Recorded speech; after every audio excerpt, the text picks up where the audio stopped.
In the beginning, I was like, oh, it's not going to look like anything. It's just going to look like a lump or a blob. And whenever it was finished, I was pretty surprised because it actually looked like an animal. But they'll come in here and they'll spend the entire class head down, nose to the grind, working the whole entire time because they love it. Their self-esteem grows, their confidence grows, and this transcends directly into the classroom. There's students out there that have a niche. It may not be math, it may not be science, it may be art. I was there whenever the first arts and education person was hired, and it was a decision that the board made that they thought was so important to continue the efforts of the museum, which is an American art museum, and we wanted school children to know what it was about.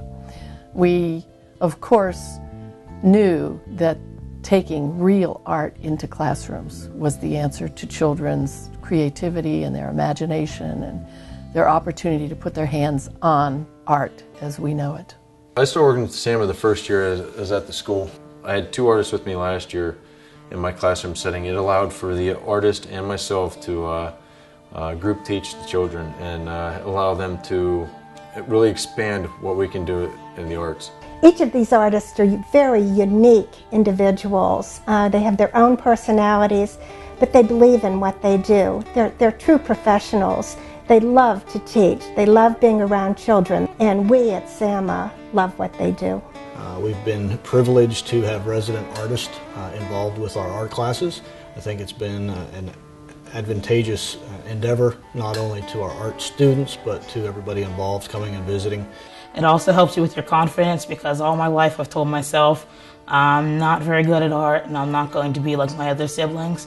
And then especially because of the fact that I'm blind, learning that I can work out of my mind but also work from my heart and soul by using my hands, it just helped a lot with like my sense of confidence and with what I knew that I could do within myself. Blacklick Valley is really an icon for how a school district views the expenditure of monies for work with the artists. They have recognized that bringing an artist into their school for 20 days affects every discipline in every classroom. They involve the teachers in this, and this is happening around the state. And it is what the Pennsylvania Council on the Arts really wants to see happen.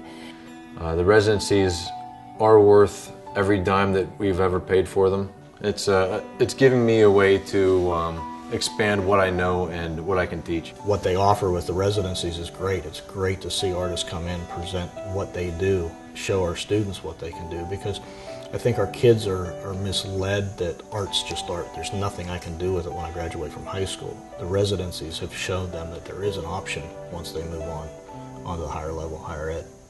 Yeah, the benefit of it definitely is higher than what a lot of people look at. They say, oh, it's just a painting from a child, or it's just a sculpture that somebody made. It's the fact that it helps you with your social interaction skills and that it'll help you build upon other areas in your life. It's been proven that children learn by being totally involved and enmeshed in the arts. There's a lot of study that has gone on into knowing the effects of involving the arts in almost every discipline. So when you see that on top of the faces of children, and when they're heavily involved into creating a piece of pottery or drawing a picture with a pastel crayon, and the satisfaction that evolves from that is why I really got involved in the arts and education program. The arts are one of the last things that should be cut. They are so beneficial, and I would plead with our legislators, I would plead with our community to see the value in the arts. If a school district really wants to do this, the Pennsylvania Council on the Arts is there to help, because we give the initial grants to the school district, which the school district then matches to bring the artists into the schools. And I just tell you that I commend you highly if you help to pave the way for somebody else to have a better future because of the fact that you're enhancing our world.